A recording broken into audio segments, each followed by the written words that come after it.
పిండినండి ఇది ఇడ్లీ పిండినే జామాకులు వేసి వేస్తాము. ఉత్తినే తినమంటే పిల్లలు లేతగా ఉన్న ఆకులు తీయాలండి. ముదరాకులు బాగోవు.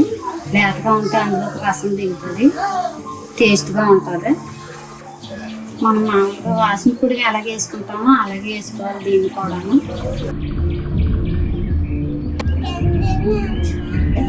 ఇడ్లీ లాగా ఒక పొంగు రాగానే వెళ్ళిపోవాలి.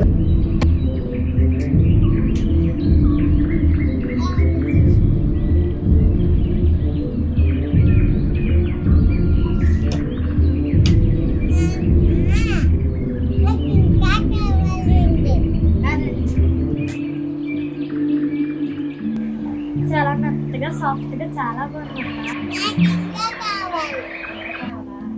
సరే